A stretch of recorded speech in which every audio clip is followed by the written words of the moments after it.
कुछ बुजुर्गों ने मुझे कहा कि बेटा तुमको जिता तो दिया है, लेकिन एक काम हम तुमको बताना चाहते हैं। मैंने कहा जी आप हुक्म करो। उन्होंने कहा बेटा हमारे समाज में हाथ हमेशा ऐसा होना चाहिए, हाथ ऐसा नहीं होना चाहिए। तो मैंने कहा जी मैं समझ नहीं पाया। उन्होंने कहा हम तुमको एमपी बना के भेजे हैं, लेकिन एक चीज हमने पढ़ी थी कि जवाहरलाल नेहरू जिसके तुम नाती हो, जब वो पहली बार सदन में गए प्रधानमंत्री बनके, तो उन्होंने कहा कि मैं 1 रुपए तनख्वाह लूंगा प्रधानमंत्री के, उससे ज्यादा मैं नहीं लूंगा, बाकी मेरा पैसा देश में बांट देना जहां जरूरत हो। और वो मेरे बड़े बुजुर्ग ने मुझे कहा सिर पर हाथ रख के कि बेटा उन्होंने तो 1 रुपए लिया, हमारे दिल की आवाज ये है कि तुम 1 भी रुपए ना लो। इसलिए इन 15 साल में जो आपने मुझे 2 बार जिताया, सुल्तानपुर से 1 बार मैं चुनाव जीत के गया, मैं अकेला सांसद हूं। आपके आशीर्वाद से और आपसे सीख के मैंने 1 रुपए भी कभी सांसद की तनख्वाह नहीं ली। और हर महीने जिस देश के किसान ने आत्महत्या की, उसके परिवार को मेरे सांसद के तनख्वाह का चेक सीधे चला गया संसद से। आप में से बहुत सारे लोग इस बात को जानते हो। जब किसान आंदोलन चल रहा था राजधानी दिल्ली के तट पे, तो मैं पहला सांसद था जिसने किसान आंदोलन का खुलेआम साथ और समर्थन दिया। क्या मैं सही कह रहा हूं कि मैं गलत कह रहा हूं? और मैंने राजनीति की परवाह ना करके मैंने इंसाफ की परवाह की, क्योंकि मैंने यह नहीं देखा कि कौन जाट मर गया, कौन गुजर मर गया, कौन जट सिख मर गया, कौन वाल्मीकि मर गया। मैंने यह नहीं देखा।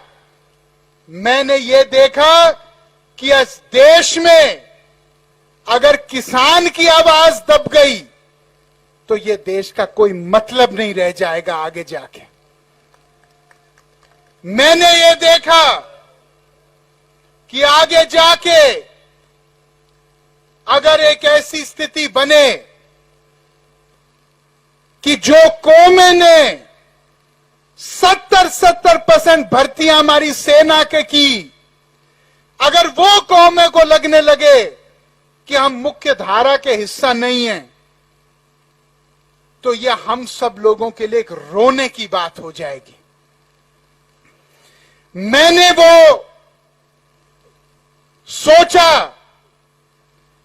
कि एक ऐसा समय ना आए हिंदुस्तान में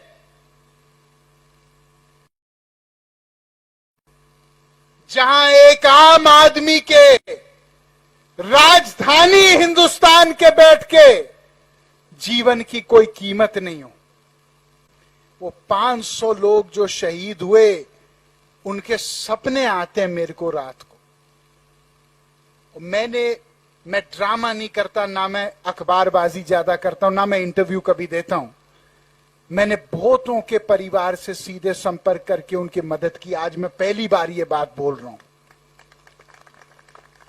लेकिन आपको मैं एक बात बताऊं, किसी ने मेरे को नहीं कहा कि हमको पैसे चाहिए, ये चाहिए।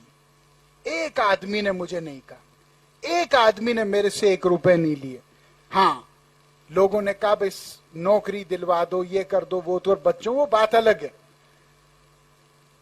ये कौम एक ऐसी है जिससे केवल हमारे देश को नहीं, पूरे दुनिया को सीखना चाहिए।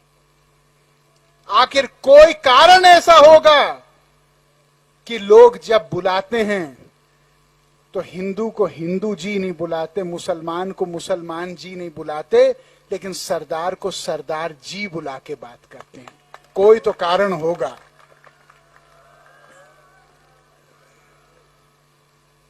मेरे अपनों, जब लखीमपुर का कांड हुआ तो यहां बहुत सारे लोग जो बैठे हैं वो भी चुप थे, लेकिन वरुण गांधी चुप नहीं था। वरुण गांधी चुप नहीं था। वरुण गांधी ने आवाज हर जगह उठाई, क्योंकि मेरे अंदर जुल्म सहने की क्षमता कम है, अन्याय सहने की क्षमता कम है। और मुझे परवाह नहीं है कि किसके वोट कितने मिले और कितने वोट कम हो जाएं, वो सब मुझे परवाह नहीं है। बट मुझे परवाह ये है, अगर कोई ये गिनने लगे